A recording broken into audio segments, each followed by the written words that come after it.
Good morning. So last time we did discuss on the how to determine the design strength using LRFD and the allowable strength using ASD, and compare those design strength and allowable strength by the given dead loads and live loads from the example. No? So we have here the next topic would be this effective area, or A sub E. So the connection is the most important factor in the performance of the tension member. No? So connection almost always weakens the member, and the measure of its influence is called joint efficiency, a function of ductility of the material, fastener spacing, stress concentrations at holes, fabrication procedure, and a phenomenon known as shear lag, which is the most important. So we'll discuss this time the shear lag. So this is the phenomenon in which the AE will not always be equal to AN. So mo ni siya. No, there is a factor nga imong i-apply sa AN to get the effective net area, especially those cases, no, like the last time that we discussed the angle bar, nga ang iyang leg is as the only connection, no, ang one leg niya as the only connection, while the other is um wala, no. So natay shear lag.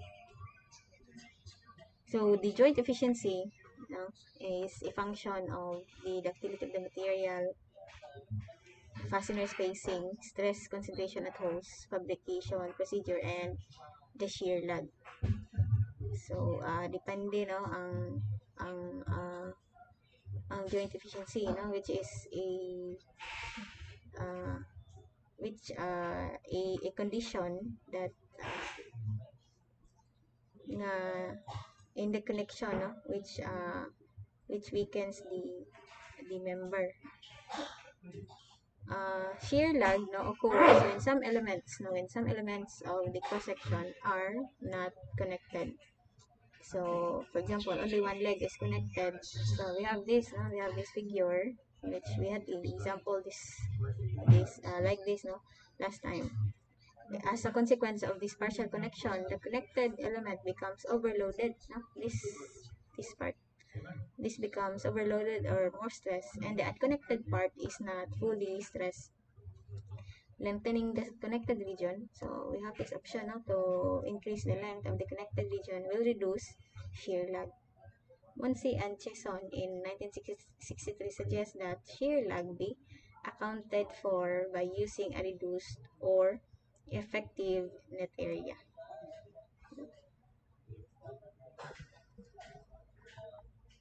So according to NECP, no, to account for this condition, the NECP 504.3.3 or the ASC D3 for the effective net area for the bolted connections, no.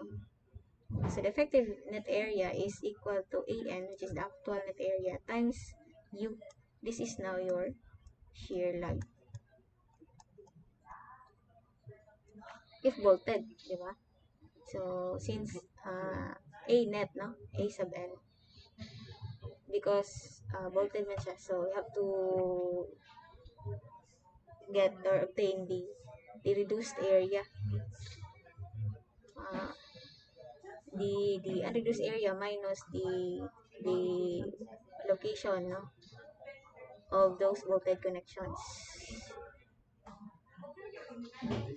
So ang whole, no, so mo siyang A sub N. Well, the welded connections for the effective area AE is equal to AG, the gross area, times the shear lag. So gross po siya, di ba? Because this is welded, welded.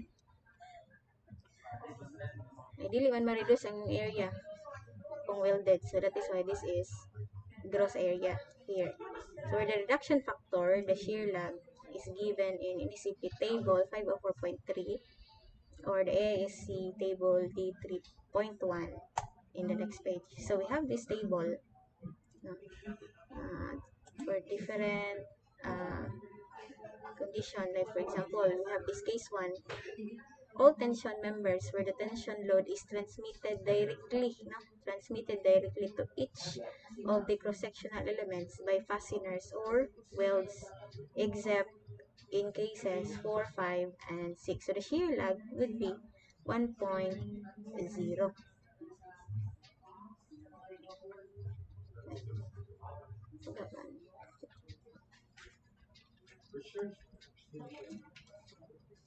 Magbaga ra kayo ang kwan. Magkaragid siya.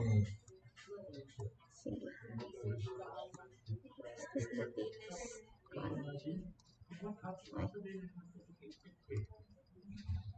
Anyway, sige lang. And for case 2, no, all tension members except plates and HSS where the tension load is transmitted to some but not all, no, transmitted to some but not all of the cross-sectional elements by fasteners or longitudinal welds or by longitudinal welds in combination with transverse welds, alternatively for WMS and HP. Case 7 may be used for angles. And case 8, okay, for case 7 siya, no? Ang MS, WMS, and HP, no? Case 7. And for angles is case 8. Maybe used to have this relation, no? U is equal to 1 minus X bar over L. So, we'll try to further discuss this, no? Sa next na slide. So on and so forth, no? So, you have these different cases and this value of your shear lag. And for example, case 3, any tension member, all tension members where the tension load is transmitted only by transverse welds to some but not all of the cross-sectional elements. So you have U or the shear lag is equal to 1.0. So may transverse welds if this is the gusset plate, no?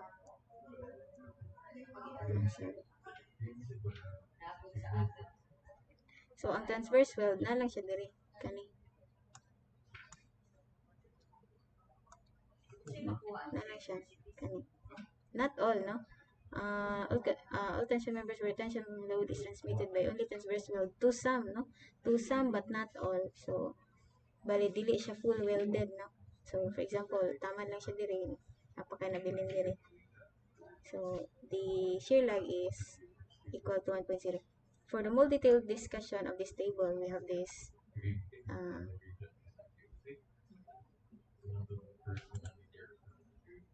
so rules in determining the shear lag. We have 5 categories. Actually, this is a detailed discussion of this table. Ano siya? We have 5 categories. We have a general category for any type of tension member except plates and round HSS with L. So L is the length of the connection greater than or equal to 1.3 D, no? Diameter of round HSS. No? We have plates also if ang connection nag-involve siya plates, and for number 3, round HSS with L is greater than or equal to 1.3 D. And number 4, alternative values for single and double angles, and 5 categories is alternative values for WMS and HP shapes. So in for number 1 case, no? Number 1 case. For any type of tension member except plates and round HSS with L. For round HSS daw with L, except for plates and round HSS with L greater than or equal to 1.3D. So ato ni siyang discuss no kung unsa ni siyang mga connection no sa pasabot aning L. Remember kani siya for any type na for any type except for plate and round HSS. So you have this relation na shear lag is equal to 1 minus x bar over L, where x bar is the distance from centroid of connected area to the plane of the connection formulated by Munsi and Chison in 1963, and L is the length of the connection. So for the x bar for various types of connections, we have this. For example, uh, kaning angle bar, no? And the length of the connection is muna siya, no? Different value of x bar, no? Or different, for the different type of connection na siya iyahang corresponding na x bar. This x bar can also be found in table ISC, no? From the manual. Let me have the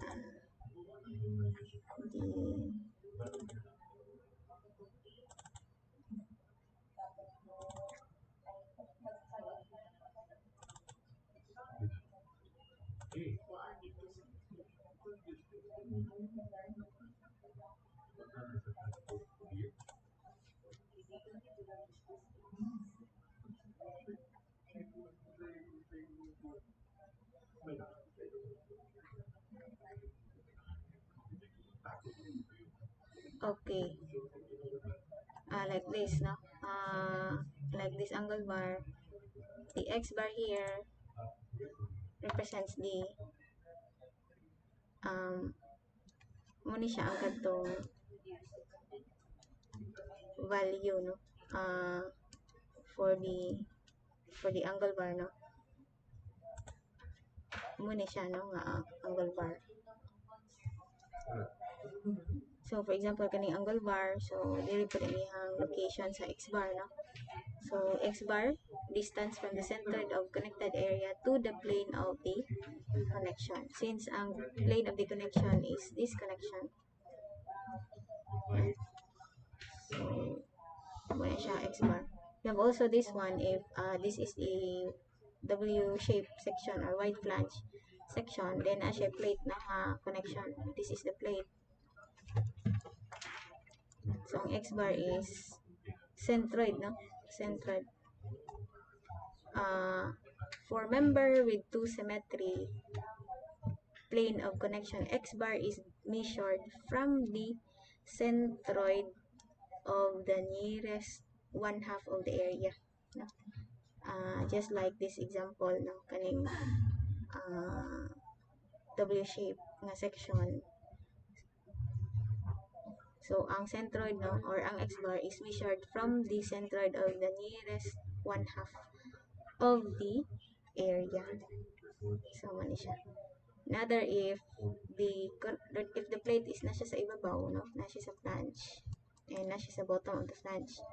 So you have x bar, no?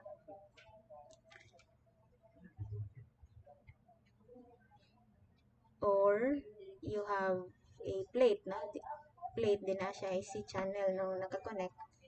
Then muna ang ihang x bar, no? Distance. And if you have the HSS, rectangular HSS, then naa kay plate, no? So this is the length of the connection. Kani siya, no? Nga length. And x bar is determined using this formula. The L, or the length of the connection, should be greater than or equal to H, no? And for the circular HSS, you have this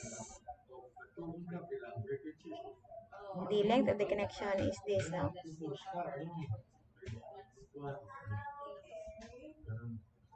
And the length of the connection should be greater than or equal to 1.3 T. The shear lag, then the shear lag is equal to 1.0 if the length of the connection is within this range, no? Then shear lag should be computed using this formula. But and the centroid, no? The distance of the centroid is using this formula. Example of this actual figure no, of this connection kanisha is this.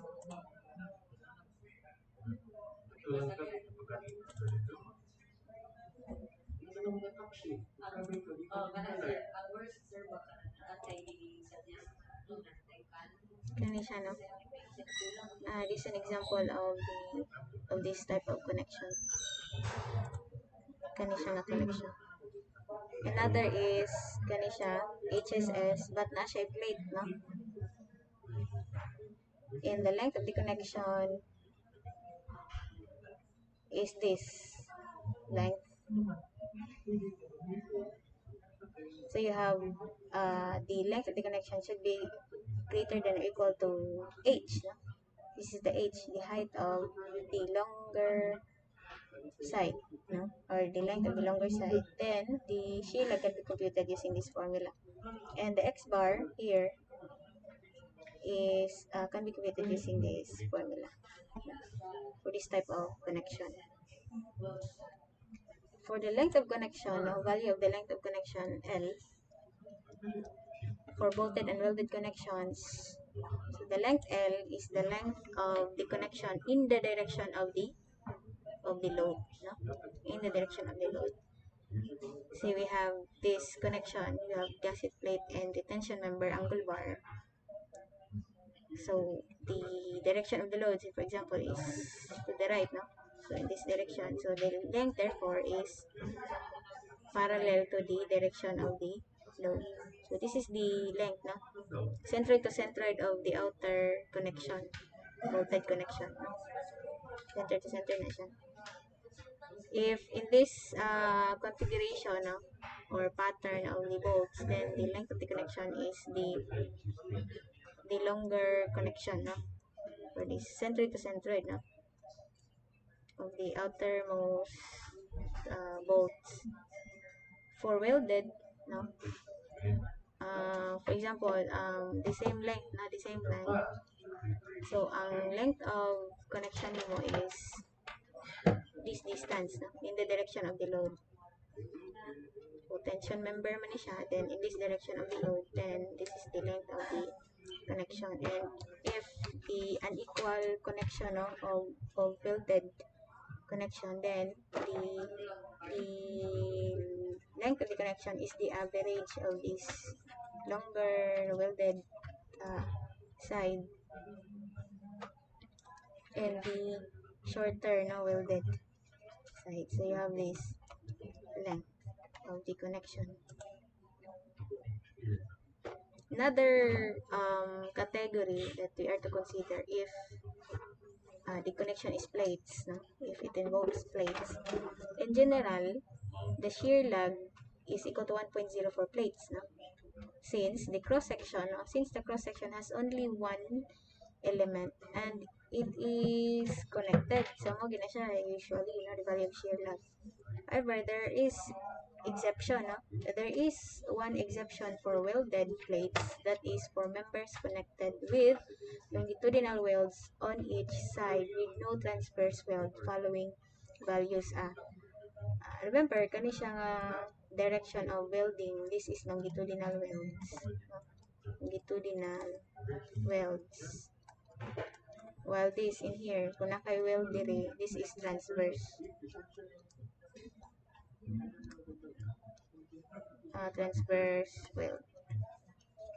But basically, no, the shear lag value for plates, no, kung bolted lang siya ang connection, the shear lag is always equal to 1.0. But there is an exception if the connection is welded, no, plates. say for this, no? For example, we have this condition that if the L is greater than 2W, no? And the 2W, I mean the W is the length of the this is the length of the um like transverse weld, but centroid of the longitudinal weld, no? So kani siya, centroid to centroid ni siya sa longitudinal weld. That is your W. If your L, which is the length of your connection in the direction of the load, this kani siya, is greater than or equal to 2W, you know, this is W, then your shear lag is 1.0. No? If the length of the connection L is within this range, no? 1.5 W to 2W, then the shear lag is 0.87. If the length of the connection is between this range, no, from W to 1.W, then the shear lag is reduced to 0.75.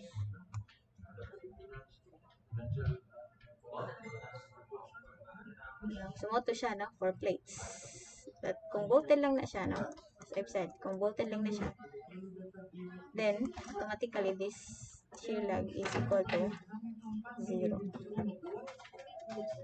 Another category, no, that have to consider if it involves round, if the connection involves round HSS with L, muna siya, no, is greater than or equal to 1.3 D.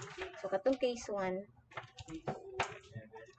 this one case 1, so kani nga formula can be applied for any type of tension member, no, for any type.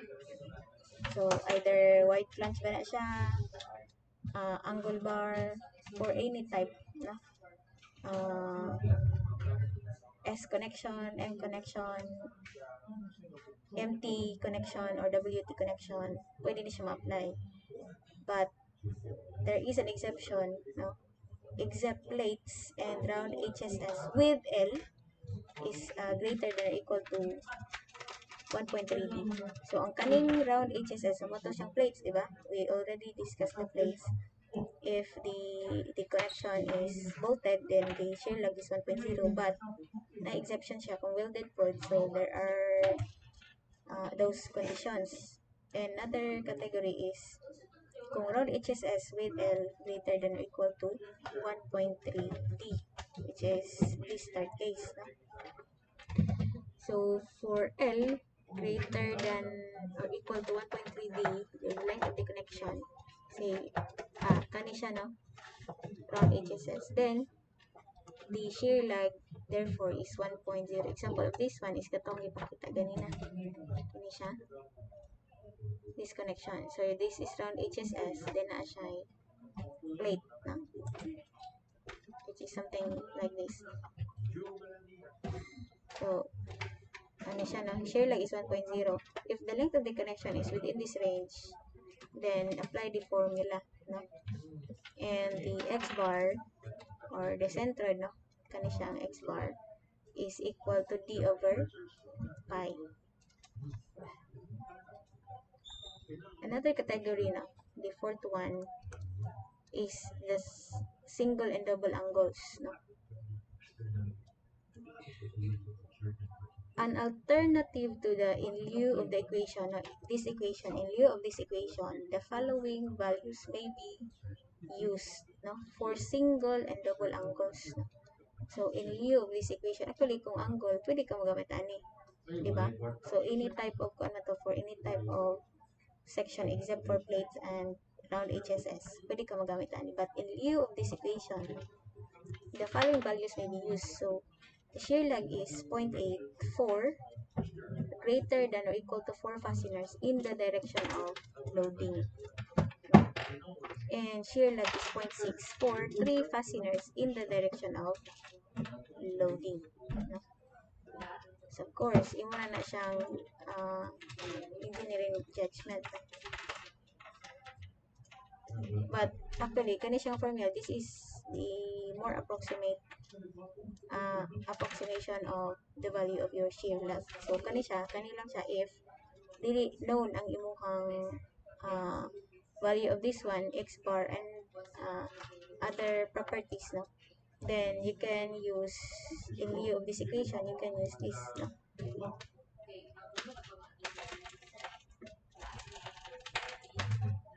And another category is if W, M, S, HP, or T's cut from these shapes.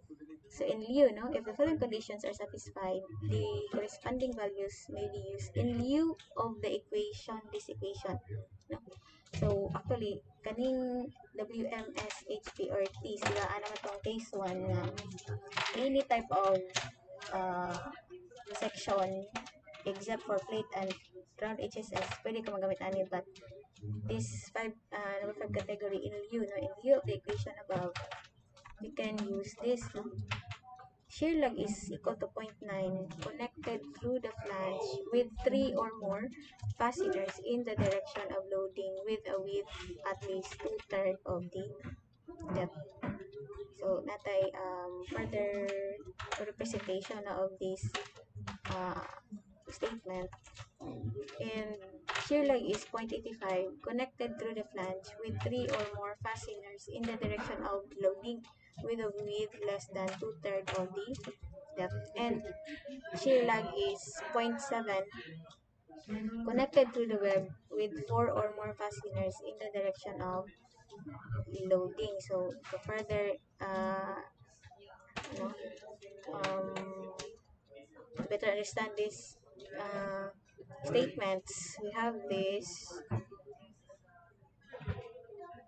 uh, for the different connections, no? So this can be further, no? This statement will be further explained by these figures. So for single and double angles in this type of connection, no? For uh, three or more fasteners in the direction of the loading, okay, with a width at least 2/3.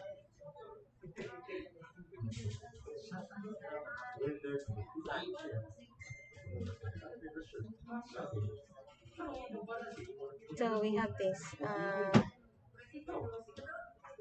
shear lag. Now for this type of connection, shear lag is 0.6 single and double angles.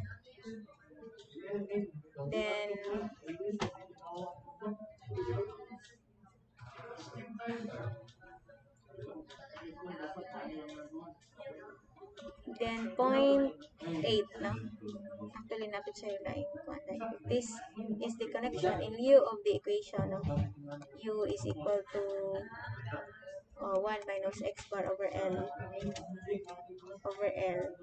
Then we can use this, no? For single double angles, we have this shear lag 0.8. For the WT shape, no? If the width of the flange, this is the width of the flange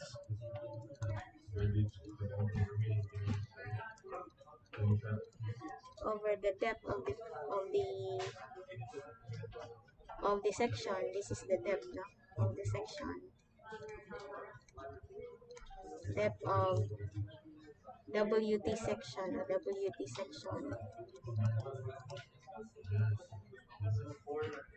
If it is greater than 2/3 for parent shape, so ang parent shape nimo ani is kanimang WT, di ba? Therefore, this shear lag is 0.9.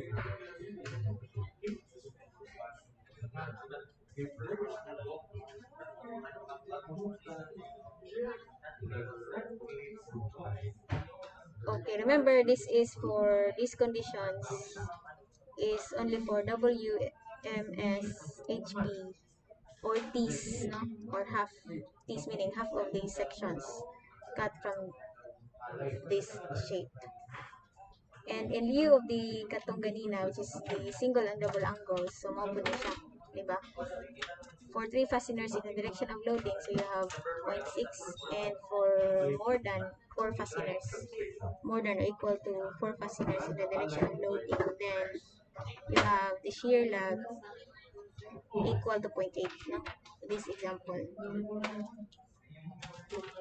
kani siya, represented by this one. So for kani siya, for angles ni siya. While for the WD shape, so katong the last category, kani siya, last category. Then we have this W shape, no? W10 by 19, for example. If the width of the flange over the depth of the section, no? So remember, width of the flange, meaning if this is the cross-sectional of that kind of section, that is W10 by, sorry for my drawing. So the width of the flange, meaning this is BF, B sub F, and the depth, this is D. If BF over D is less than 2/3, then you have the shear lag equal to 0.85. So, mo ni siya ang ihang statement, diba dire?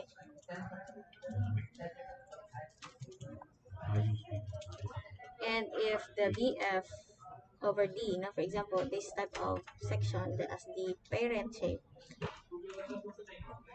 if the ratio is greater than 2/3, then you have, you can use the shear lag in view of the equation, no, equal to 0.9.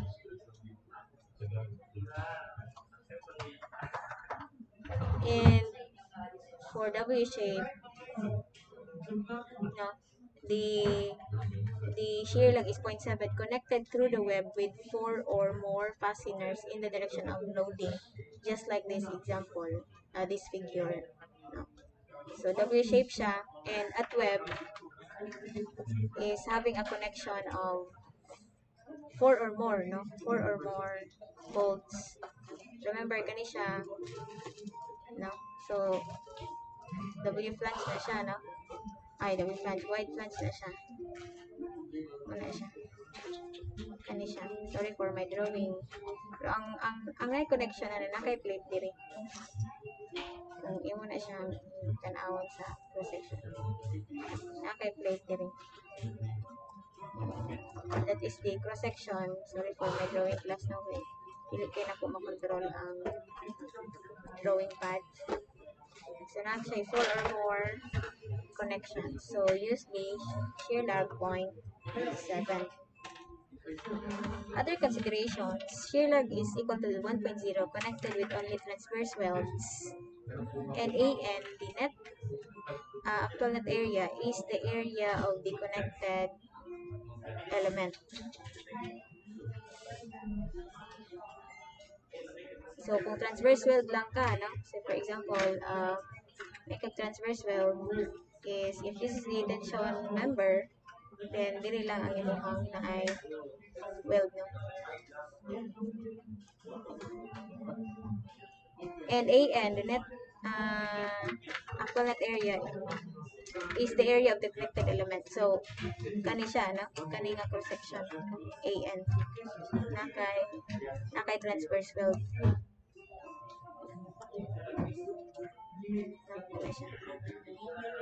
U is 1.0, or kung dili siya mahurot, no? Part of the, for example, taman lang imong weld dira.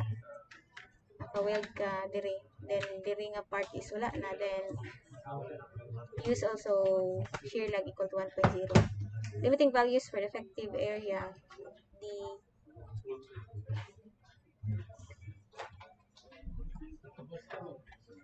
The effective area is equal to the actual net area for bolted splice plates.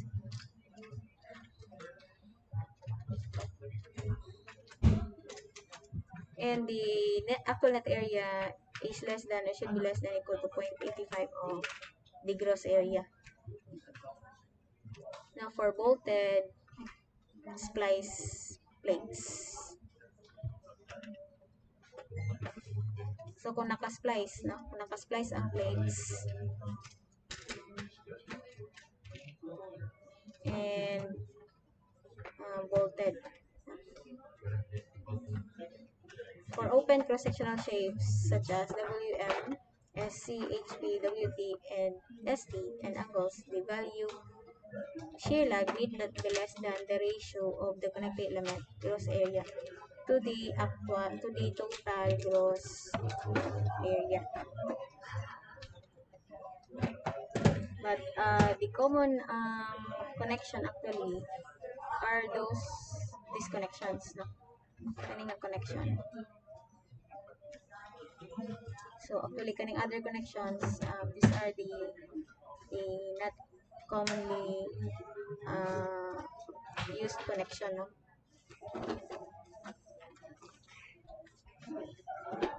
For example, determine the effective net area of the tension member shown. We have this angle bar, no? Type of angle bar, L6 by 6 by 1 half. And the length of the connection, no, is this length of the connection L.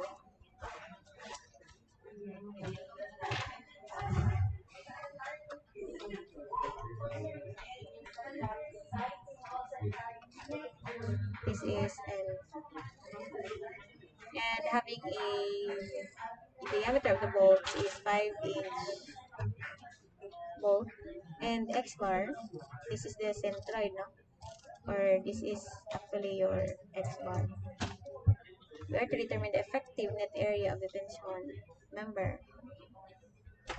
First is looking through the AISC manual. Now this is from AISC manual. In table 1-7, you can find these properties. Makita na siya ninyo.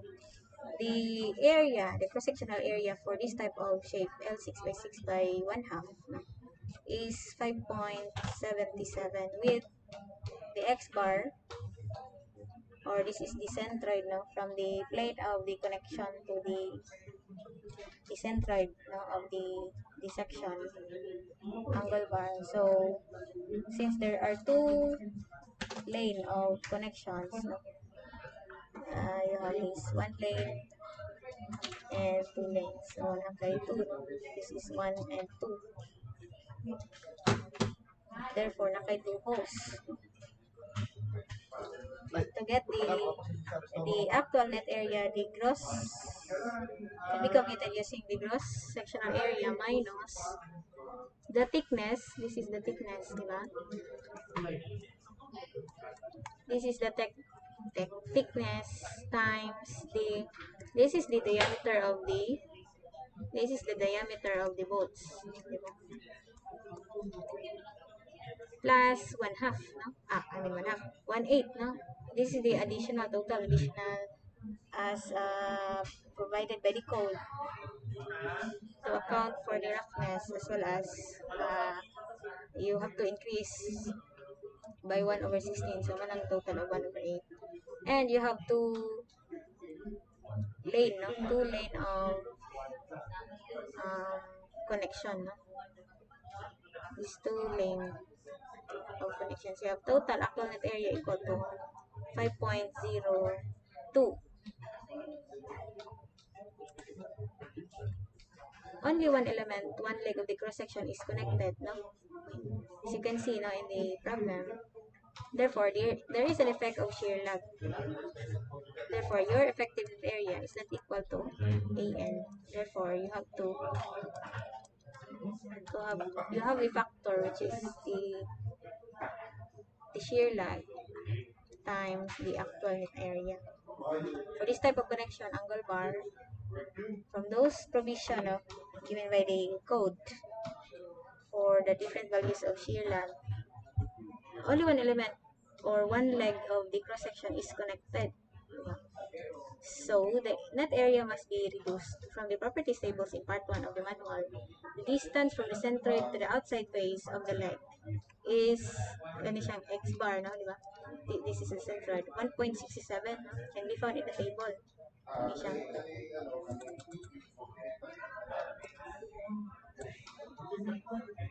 1.67. Remember, this is the section. This is L 6 by 6 by 1 half.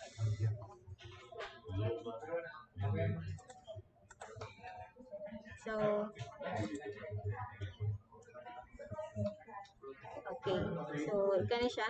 This is from, this value is from AASC manual. The length of the connection is 3 plus 3 inches or 6 inches because the length of the connection is the center to center of the outer connection, no bolts. So you have this total of 6 inches.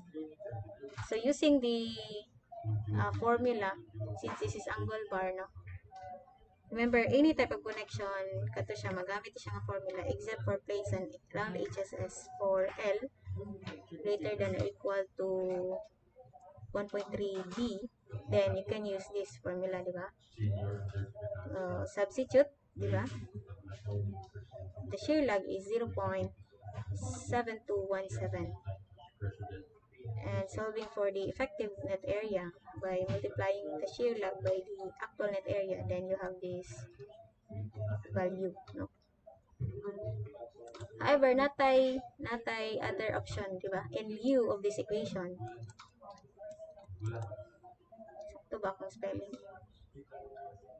We have an alternative value, di ba? Of shear lag could also be used because this angle has 3 volts in the direction of the load. The reduction factor U or shear lag can also be taken as 0.6, di ba? So we can actually, in lieu of this value, we can say, or we can multiply the actual net area by 0.6, then we have this effective net area. Okay, so we have this explanation. No? Either U or shear lag value is acceptable. The specification permits the larger one to be used. However, the value obtained from the equation is more accurate, di ba? Kasi may mas dako sa ilang kadtong this equation. This one, 0.7 is greater than 0.6. And this is more accurate, di ba? This equation is more accurate. The alternative values of U, which is 0.6, di ba? In this case, can be useful during preliminary design. No? Pwede naman siya gamitin actually during preliminary design when the actual section, properties, and connection details are not known. So, ito siya kung ingon ganina. That is why we have this other like option. No?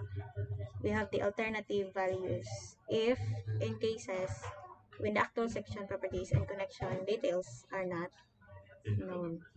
But if it is known, then you can use gamitan na lang because this is more accurate than the alternative value.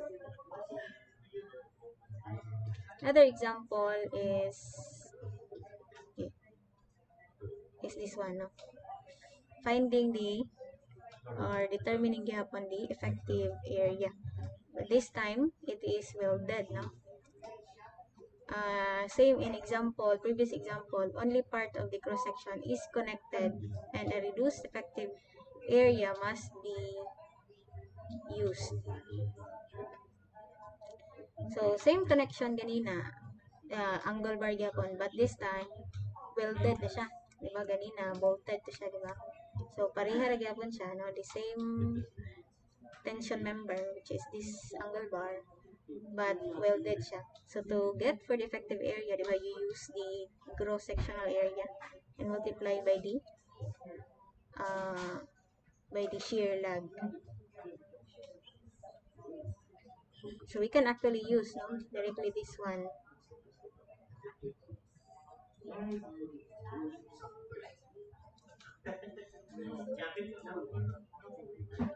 And the length of the connection is this longitudinal direction, no?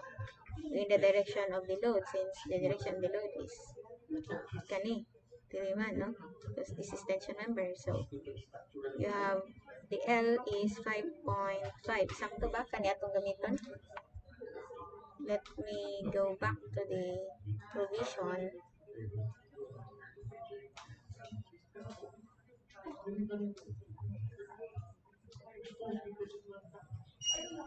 Okay, sa plates to siya, no? Kaning na ay, kung welded siya, sa plates to siya.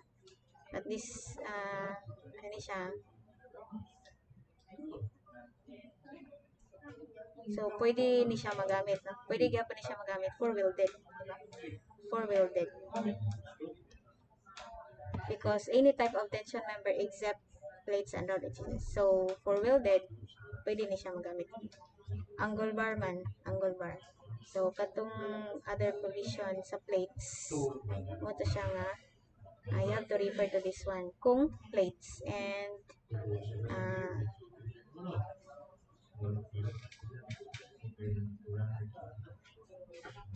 this type of connection, this type of connection. Okay, so we can use the